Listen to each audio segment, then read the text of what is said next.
Capítulo 12. A tentação. E Jesus, cheio do Espírito Santo, voltou do Jordão e foi levado pelo Espírito ao deserto. As palavras de Marcos são ainda mais significativas.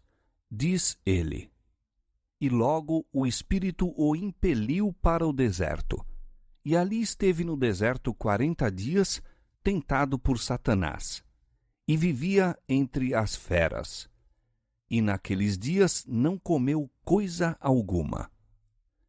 Quando Jesus foi levado ao deserto para ser tentado, foi levado pelo Espírito de Deus. Não convidou à tentação. Foi para o deserto para estar sozinho, a fim de considerar sua missão e obra. Por jejum e oração, se devia fortalecer para a sangrenta vereda que lhe cumpria trilhar. Mas Satanás sabia que Jesus fora para o deserto e julgou ser essa a melhor ocasião de se lhe aproximar.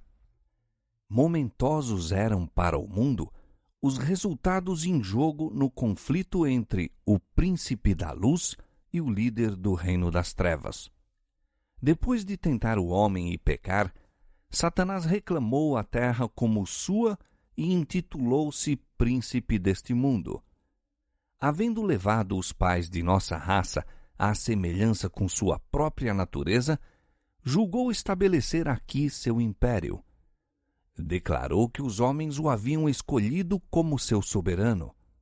Através de seu domínio sobre os homens, adquiriu o império sobre o mundo. Cristo viera para desmentir a pretensão de Satanás. Como filho do homem, o Salvador permaneceu leal a Deus. Assim se provaria que Satanás não havia adquirido inteiro domínio sobre a raça humana e que sua pretensão ao mundo era falsa.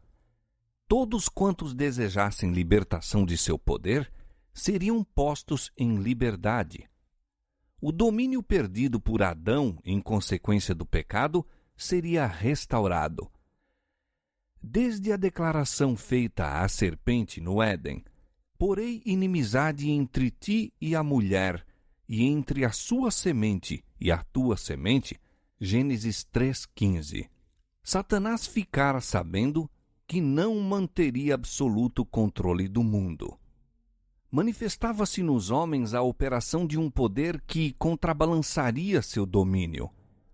Profundamente interessado, discernia nessas cerimônias um símbolo de comunhão entre a terra e o céu. Aplicou-se a interceptar essa comunhão. Desfigurou a Deus e deu falsa interpretação aos ritos que apontavam ao Salvador. Os homens foram levados a temer a Deus como um ser que se deleitasse na destruição deles. Os sacrifícios que deveriam haver revelado seu amor eram oferecidos apenas para lhe apaziguar a ira. Satanás excitava as más paixões dos homens a fim de firmar sobre eles o poder. Quando foi dada a palavra escrita de Deus, Satanás estudou as profecias concernentes ao advento do Salvador. De geração a geração, operou no intuito de cegar o povo para essas profecias, de modo a rejeitarem a Cristo em sua vinda. Por ocasião do nascimento de Jesus, Satanás compreendeu que viera alguém divinamente comissionado para lhe disputar o domínio. Tremeu ante a mensagem dos anjos que atestava a autoridade do recém-nascido rei. Satanás bem sabia a posição ocupada por Cristo no céu como o amado do Pai. Que o Filho de Deus viesse à terra como homem encheu-o de assombro e apreensão. Não podia penetrar o mistério desse grande sacrifício. Sua alma egoísta não compreendia tal amor pela iludida raça. A glória e a paz do céu e a alegria da comunhão com Deus não eram senão fracamente percebidas pelos homens. Mas bem as conhecia Lúcifer, o querubim cobridor. Desde que perdera o céu, estava decidido a vingar-se, levando outros a partilhar de sua queda. Isso faria ele induzindo-os a desvalorizar as coisas celestiais e a pôr o coração nas terrestres. Não sem obstáculos, devia o comandante celestial conquistar a humanidade para seu reino. Desde criancinha em Belém, foi continuamente assaltado pelo maligno. A imagem de Deus era manifesta em Cristo e nos conselhos de Satanás se decidiu que fosse vencido. Não viera ainda ao mundo algum ser humano que escapasse ao poder do enganador. Foram-lhe soltas no encalço as forças da confederação do mal, empenhando-se contra ele no intuito de, se possível, vencê-lo. Quando do batismo de Cristo, Satanás achava-se entre os espectadores. Viu a glória do Pai cobrir o Filho.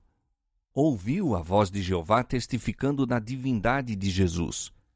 Desde o pecado de Adão, estivera a raça humana cortada da direta comunhão com Deus. A comunicação entre o céu e a terra fizera-se por meio de Cristo, mas agora que Jesus viera, em semelhança da carne do pecado, Romanos 8, 3. O próprio Pai falou. Dantes comunicara-se com a humanidade por intermédio de Cristo. Fazia-o agora em Cristo. Satanás esperara que, devido ao aborrecimento de Deus pelo pecado, se daria eterna separação entre o céu e a terra. Era, no entanto, agora manifesto que a ligação entre Deus e o homem fora restaurada. Satanás viu que ou venceria ou seria vencido. Os resultados do conflito envolviam demasiado para ser ele confiado aos anjos confederados. Ele próprio devia dirigir em pessoa o conflito. Todas as forças da apostasia se puseram a postos contra o Filho de Deus. Cristo se tornou o alvo de todas as armas do inferno. Muitos há que não consideram esse conflito entre Cristo e Satanás como tendo relação especial com sua própria vida. Pouco interesse tem para eles. Mas essa luta repete-se nos domínios de cada coração. Ninguém abandona jamais as fileiras do mal para o serviço de Deus sem enfrentar os assaltos de Satanás. As sedutoras sugestões a que Cristo resistiu foram as mesmas que tão difícil achamos vencer. A pressão que exerciam sobre ele era tanto maior quanto seu caráter era superior ao nosso. Com o terrível peso dos pecados do mundo sobre si, Cristo suportou a prova quanto ao apetite, o amor do mundo e da ostentação que induz à presunção. Foram essas as tentações que derrotaram Adão e Eva e tão prontamente nos vencem a nós. Satanás apontara o pecado de Adão como prova de que a lei de Deus era injusta e não podia ser obedecida. Cristo devia redimir em nossa humanidade a falha de Adão. Quando este fora vencido pelo tentador, entretanto, não tinha sobre si nenhum dos efeitos do pecado. Encontrava-se na pujança da perfeita varonilidade, possuindo o pleno vigor da mente e do corpo. Achava-se circundado das glórias do Éden e em comunicação diária com seres celestiais. Não assim quanto a Jesus, quando penetrou no deserto para medir-se com Satanás. Por 4.000 anos estivera a raça a decrescer em forças físicas, vigor mental e moral, e Cristo tomou sobre si as fraquezas da humanidade degenerada. Unicamente assim podia salvar o homem das profundezas de sua degradação. Pretendem muitos que era impossível Cristo ser vencido pela tentação. Neste caso, não teria sido colocado na posição de Adão. Não poderia haver obtido a vitória que aquele deixara de ganhar. Se tivéssemos, em certo sentido, um mais probante conflito do que teve Cristo, então ele não estaria habilitado para nos socorrer. Mas nosso Salvador se revestiu da humanidade com todas as contingências da mesma. Tomou a natureza do homem com a possibilidade de ceder à tentação. Não temos que suportar coisa nenhuma que ele não tenha sofrido. Para Cristo, como para o Santo Par no Éden, foi o apetite o terreno da primeira grande tentação. Exatamente onde começara a ruína, deveria começar a obra de nossa redenção. Como pela desobediência com o apetite caíra Adão, assim, pela negação do mesmo, devia Cristo vencer. E tendo jejuado 40 dias e 40 noites, depois teve fome. E chegando-se a ele o tentador, disse: Se tu és o Filho de Deus, manda que estas pedras se tornem em pães. Ele, porém, respondendo, disse: Está escrito, nem só de pão viverá o homem, mas de toda a palavra que sai da boca de Deus. Do tempo de Adão ao de Cristo, a condescendência própria havia aumentado o poder dos apetites e paixões, tendo eles domínio quase ilimitado. Os homens se haviam aviltado e ficado doentes, sendo-lhes de si mesmos impossível vencer.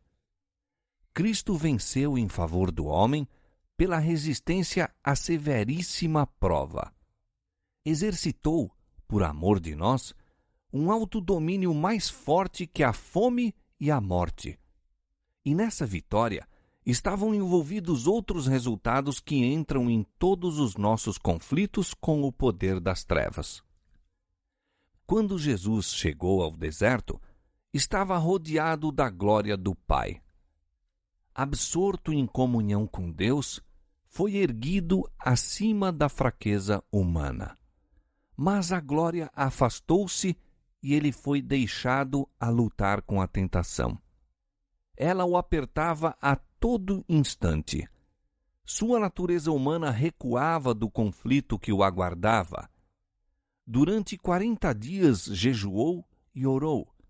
Fraco e emagrecido pela fome, macilento e extenuado pela angústia mental, o seu parecer estava tão desfigurado, mais do que o de outro qualquer, e a sua figura mais do que a dos outros filhos dos homens. Isaías 52:14. Era então a oportunidade de Satanás. Julgou poder agora vencer a Cristo. Eis que foi ter com o Salvador, como em resposta às suas orações, disfarçado num anjo do céu. Pretendia ter uma missão de Deus, declarar que o jejum de Jesus chegara ao termo. Como Deus enviara um anjo para deter a mão de Abraão de oferecer Isaque, assim, satisfeito com a prontidão de Cristo para entrar na sangrenta vereda, o Pai mandara um anjo para o libertar. Era essa a mensagem trazida a Jesus. O Salvador desfalecia de fome, ambicionava o alimento quando Satanás o assaltou de repente. Apontando para as pedras que juncavam o deserto e tinham a aparência de pães, disse o tentador: Se tu és o Filho de Deus, manda que estas pedras se tornem em pães. Conquanto aparecesse como um anjo de luz, essas primeiras palavras traíam-lhe o caráter. Se tu és o Filho de Deus. Aí está a insinuação de desconfiança. Desse Jesus ouvidos à sugestão de Satanás, e seria isso uma aceitação da dúvida. O tentador planeja vencer a Cristo pelo mesmo processo tão bem-sucedido quanto a raça humana ao princípio. Com que astúcia se aproximara Satanás de Eva no Éden. É assim que Deus disse: Não comereis de toda árvore do jardim? Gênesis 3:1. Até aí eram verdadeiras as palavras do tentador. Na maneira de as proferir, porém, havia disfarçado desprezo pelas palavras de Deus. Havia encoberta negação, uma dúvida da veracidade divina. Satanás procurara infundir no espírito de Eva a ideia de que Deus não faria aquilo que dissera, que a retenção de tão belo fruto era uma contradição de seu amor e compaixão para com o homem. Da mesma maneira, procura agora o tentador inspirar a Cristo seus próprios sentimentos. Se tu és o Filho de Deus. As palavras traduzem a mordacidade de seu espírito. Há no tom de sua voz uma expressão de completa incredulidade. Trataria Deus assim a seu filho? Deixá-lo-ia no deserto com as feras, sem alimento, sem companheiros, sem conforto? Insinua que Deus nunca intentaria que seu filho se achasse em tal condição. Se tu és o Filho de Deus, mostra teu poder, mitigando a fome que te oprime. Manda que esta pedra se torne em pão. As palavras do céu, este é meu Filho amado, em quem me comprazo, Mateus 3,17, soavam ainda aos ouvidos de Satanás. Mas ele estava decidido a fazer Cristo descrer desse testemunho. A palavra de Deus era a segurança de Cristo quanto à divindade de sua missão. Viera viver como homem entre os homens e era a palavra que declarava sua ligação com o céu. Era o desígnio de Satanás fazê-lo duvidar dessa palavra. Se a confiança de Cristo em Deus fosse abalada, Satanás sabia que lhe caberia a vitória no conflito. Poderia derrotar Jesus. Esperava que, sob o império do acabrunhamento e de extrema fome, Cristo perdesse a fé em seu Pai e operasse um milagre em seu benefício. Houvesse ele feito isso, e ter-se-ia frustrado o plano da salvação. Quando o Filho de Deus e Satanás, pela primeira vez, se defrontaram em conflito, era Cristo o comandante das hostes celestiais, e Satanás, o cabeça da rebelião no céu, fora dali expulso. Agora, dir-se-ia haverem-se invertido as condições e o adversário explorou o mais possível sua suposta vantagem. Um dos mais poderosos anjos, disse ele, fora banido do céu. A aparência de Jesus indicava ser ele aquele anjo caído, abandonado de Deus e desamparado dos homens. Um ser divino devia ser capaz de comprovar sua pretensão mediante um milagre. Se tu és o Filho de Deus, manda que estas pedras se tornem em pães. Tal ato de poder criador, insiste o maligno, seria concludente prova de divindade. Isto poria termo à contenda. Não foi sem luta que Jesus pôde escutar em silêncio o arqui-enganador. O Filho de Deus, no entanto, não devia provar sua divindade a Satanás ou explicar-lhe a causa de sua humilhação. Atendendo às exigências do rebelde, não se conseguiria coisa alguma para o bem do homem ou a glória de Deus. Houvesse Cristo acedido às sugestões do inimigo, e Satanás teria dito ainda: mostra-me um sinal para que eu creia que és o Filho de Deus. A prova teria sido inútil para quebrar o poder da rebelião no coração dele, e Cristo não devia exercer poder divino em seu próprio benefício. Viera para sofrer a prova como nos cumpre a nós fazer, deixando-nos um exemplo de fé e submissão. Nem aí, nem em qualquer ocasião em sua vida terrestre, operou ele um milagre em seu favor. Suas maravilhosas obras foram todas para o bem dos outros. Se bem que Cristo reconhecesse Satanás desde o princípio, não foi incitado a entrar com ele em discussão. Fortalecido com a lembrança da voz do céu, descansou no amor de seu Pai. Não parlamentaria com a tentação. Jesus enfrentou Satanás com as palavras da Escritura. Está escrito, disse ele. Em toda tentação, sua arma de guerra era a palavra de Deus. Satanás exigia de Jesus um milagre como prova de sua divindade. Mas alguma coisa maior que todos os milagres, uma firme confiança num "assim diz o Senhor", era o irrefutável testemunho.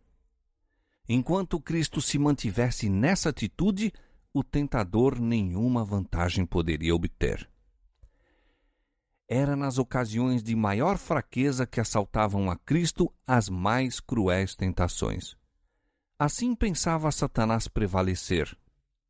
Por esse método, obtivera a vitória sobre os homens. Quando a resistência desfalecia, a força de vontade se debilitava e a fé deixava de repousar em Deus, então eram vencidos os que se haviam há muito e valorosamente mantido ao lado do direito. Moisés achava-se fatigado pelos 40 anos da peregrinação de Israel, quando, por um momento, sua fé deixou de se apoiar no infinito poder. Fracassou exatamente no limiar da terra prometida.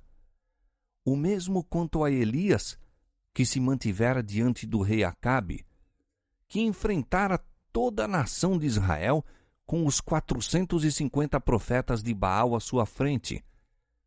Depois daquele terrível dia sobre o Carmelo, em que os falsos profetas haviam sido mortos e o povo declarara sua fidelidade a Deus, Elias fugiu para salvar a vida diante das ameaças da idólatra Jezabel. Assim se tem Satanás aproveitado da fraqueza da humanidade.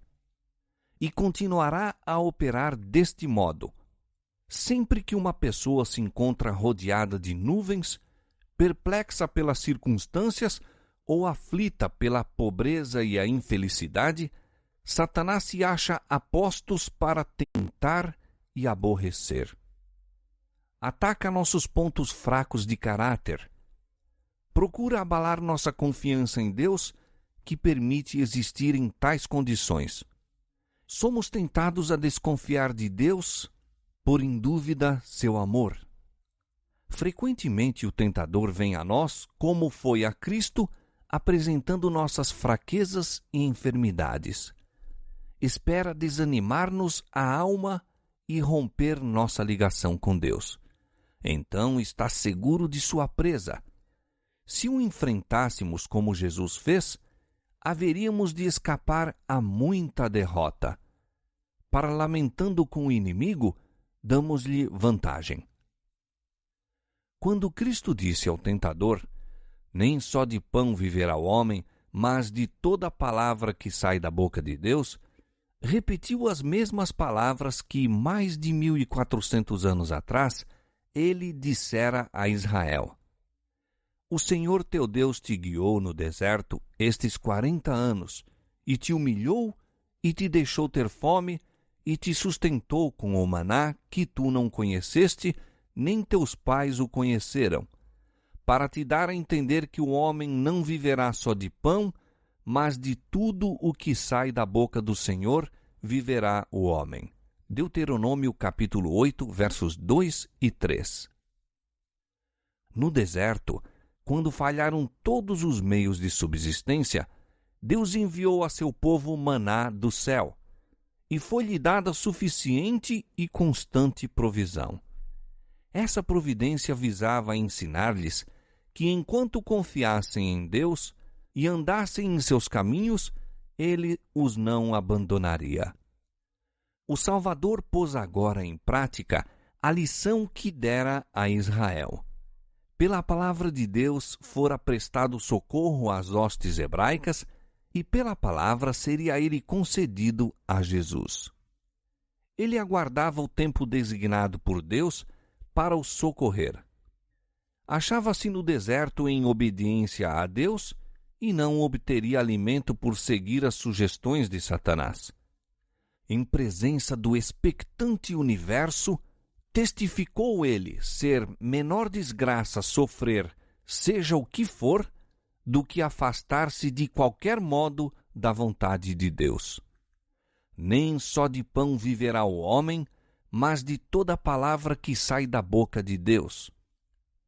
Muitas vezes, o seguidor de Cristo é colocado em situação em que não lhe é possível servir a Deus e continuar seus empreendimentos mundanos.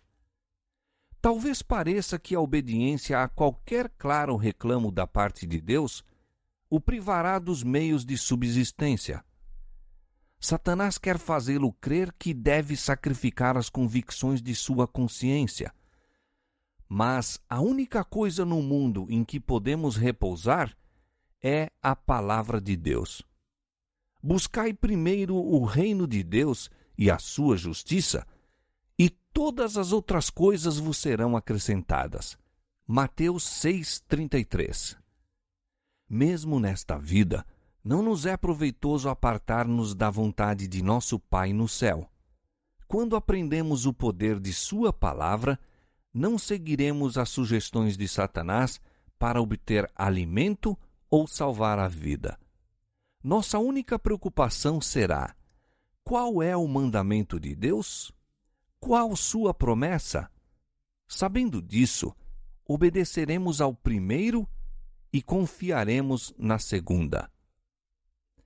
Na última grande batalha do conflito com Satanás, os que são leais a Deus hão de ser privados de todo o apoio terreno. Por se recusarem a violar-lhe a lei em obediência a poderes terrestres, ser-lhes-á proibido comprar ou vender. Será afinal decretada a morte deles. Ver Apocalipse capítulo 13, verso 11 a 17. Ao obediente, porém, é dada a promessa: este habitará nas alturas. As fortalezas das rochas serão o seu alto refúgio, o seu pão lhe será dado, as suas águas são certas. Isaías capítulo 33, verso 16. Por essa promessa viverão os filhos de Deus. Quando a terra estiver assolada pela fome, serão alimentados. Não serão envergonhados nos dias maus, e nos dias de fome se fartarão. Salmo 37, 19. Daquele tempo de angústia, prediz o profeta Abacuque, e suas palavras exprimem a fé da igreja. Portanto, ainda que a figueira não floresça, nem haja fruto na vide, o produto da oliveira minta e os campos não produzam mantimento, as ovelhas da malhada sejam arrebatadas e nos currais não haja vacas, todavia eu me alegrarei no Senhor, exaltarei no Deus da minha salvação. Abacuque capítulo 3, versos 17 e 18. De todas as lições a serem aprendidas da primeira grande tentação de nosso Senhor, nenhuma é mais importante do que a que diz respeito ao controle dos apetites e paixões. Em todos os séculos, as tentações mais atraentes à natureza física têm sido mais bem-sucedidas em corromper e degradar a humanidade. Satanás opera por meio da intemperança para destruir as faculdades mentais e morais concedidas por Deus ao homem como inapreciável dom. Assim se torna impossível ao homem apreciar as coisas de valor eterno. Através de condescendências sensuais, busca ele apagar na alma todo traço de semelhança com Deus. As irrefreadas satisfações da inclinação natural e a consequência enfermidade e degradação que existiam ao tempo do primeiro advento de Cristo dominarão de novo com intensidade agravada antes de sua segunda vinda. Cristo declara que as condições do mundo serão como nos dias anteriores ao dilúvio e como em Sodoma e Gomorra. Todas as imaginações dos pensamentos do coração serão más continuamente. Vivemos mesmo ao limiar daquele terrível tempo e a nós convém a lição do jejum do Salvador. Unicamente pela inexprimível angústia suportada por Cristo, podemos avaliar o mal da irrefreada satisfação própria. Seu exemplo nos declara que nossa única esperança de vida eterna é manter os apetites e paixões sob sujeição à vontade de Deus. Em nossa própria força, é-nos impossível escapar aos clamores de nossa natureza caída. Satanás trar-nos-á tentações por este lado. Cristo sabia que o inimigo viria a toda a criatura humana para se aproveitar da fraqueza hereditária e, por suas falsas insinuações, enredar todos cuja confiança não se firma em Deus. E, passando pelo terreno que devemos atravessar, nosso Senhor nos preparou o caminho para a vitória. Não é de sua vontade que fiquemos desvantajosamente colocados no conflito com Satanás. Não quer que fiquemos intimidados nem desfalecidos pelos assaltos da serpente. Tende bom ânimo, diz ele, eu venci o mundo. João 16:33. O que está lutando contra o poder do apetite, olhe ao Salvador no deserto da tentação. Veja-o em sua angústia na cruz, ao exclamar, tenho sede. Ele resistiu a tudo quanto nos é possível suportar. Sua vitória é nossa. Jesus repousava na sabedoria e força de seu Pai Celeste. Declara, o Senhor Jeová me ajuda, pelo que me não confundo, e sei que não serei confundido. Eis que o Senhor Jeová me ajuda. Mostrando seu próprio exemplo, diz-nos, quem há entre vós que tema ao Senhor? Quando andar em trevas e não tiver luz nenhuma, confie no nome do Senhor e firme-se sobre o seu Deus. Isaías capítulo 50, versos 7 a 10. Vem o príncipe do mundo, disse Jesus. Ele nada tem em mim. João 14:30. Nada havia nele que correspondesse aos sofismas de Satanás. Ele não consentia com o pecado, nem por um pensamento cedia à tentação. O mesmo se pode dar conosco. A humanidade de Cristo estava unida à divindade, estava habilitado para o conflito mediante a presença interior do Espírito Santo. E veio para nos tornar participantes da natureza divina. Enquanto a ele estivermos ligados pela fé, o pecado não mais terá domínio sobre nós. Deus nos toma a mão da fé e a leva a apoderar-se firmemente da divindade de Cristo, a fim de atingirmos a perfeição de caráter. E a maneira por que isso se realiza, Cristo nos-la mostrou. Por que meio venceu no conflito contra Satanás? Pela palavra de Deus.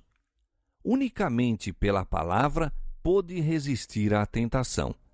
Está escrito, dizia, e são-nos dadas grandíssimas e preciosas promessas para que por ela fiqueis participantes da natureza divina, havendo escapado da corrupção que pela concupiscência há no mundo. 2 Pedro 1:4.